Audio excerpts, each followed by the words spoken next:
Je suis un peu oiseau de nuit. Dans cette ville qui ne dort jamais, il y a toujours quelque chose à faire, même aux petites heures. Mon repère habituel, un vieux dîner faiblement éclairé à la lisière du centre-ville. Rien de luxueux, juste un bon café, une part de tarte honnête et une cabine tranquille pour lire ou écrire sans être dérangé. La plupart du temps, il n'y avait que moi, le cuisinier au fond, et la serveuse, Maria, qui connaissait ma commande par cœur. Un mardi particulièrement brumeux, j'y suis resté plus tard que d'habitude, vers 3 heures du matin. Le brouillard était si épais qu'on le goûtait presque, étouffant le murmure habituel de la ville et le transformant en un silence inquiétant. J'étais le seul client, et Maria essuyait le comptoir, ses gestes lents et fatigués. La clochette de la porte tinta doucement, et un homme entra. Grand, vêtu d'un long trench-coat sombre, un chapeau à larges bords masquant son visage. Il avançait avec une lenteur étrange, comme s'il marchait dans du miel. Maria, d'ordinaire si accueillante, resta figée, son chiffon suspendu.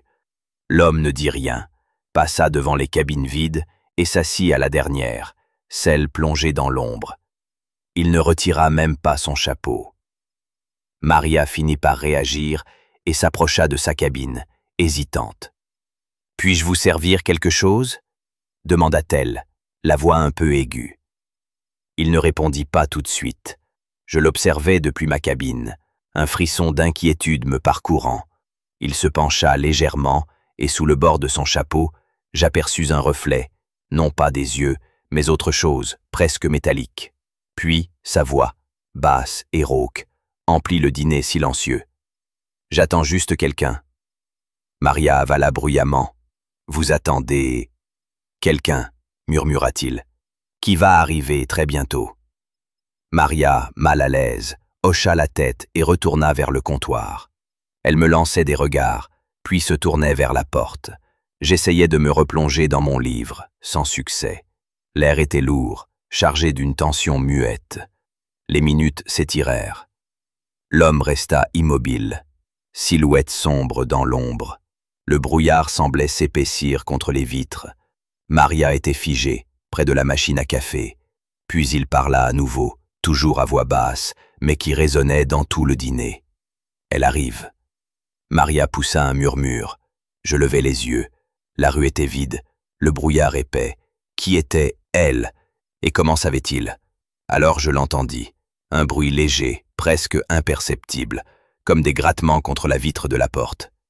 Si doux. Les yeux de Maria s'écarquillèrent. Elle fixa la porte, puis l'homme toujours immobile. Les grattements se firent réguliers, répétés. On aurait dit des ongles, ou quelque chose d'osseux, raclant le verre. Personne n'était visible dans le brouillard.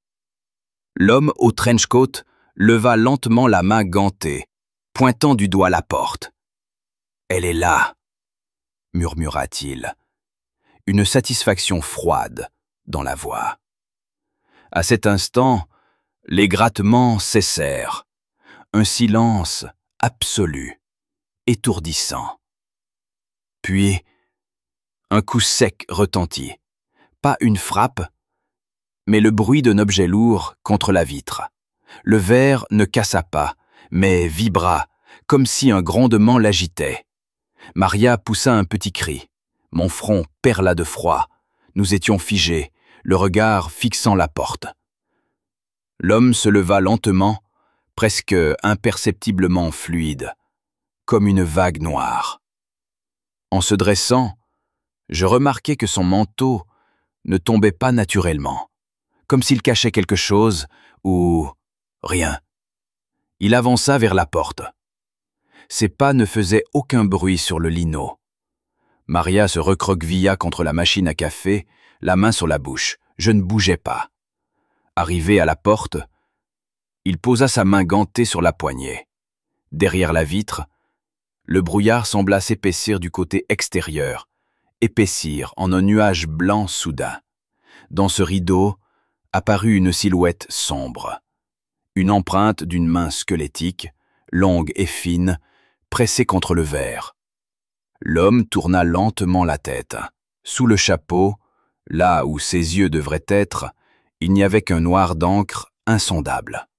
Puis il ouvrit la porte. Un souffle d'air glacé s'engouffra, porteur d'odeurs de terre humide et d'un parfum métallique, presque sucré. Le brouillard entra avec lui, s'infiltrant en volute dans le dîner. Il sortit dans la brume, sans regarder derrière. La porte se referma dans un clic. Maria et moi restâmes immobiles, en silence, la peur nous paralysant. Le soleil finit par poindre, dissipant le brouillard. Le dîner paraissait normal, baigné de lumière matinale. Mais ni elle ni moi n'oublierions jamais. Nous ne sommes jamais revenus la nuit. Parfois, quand la brume revient, je sens encore ce souffle métallique.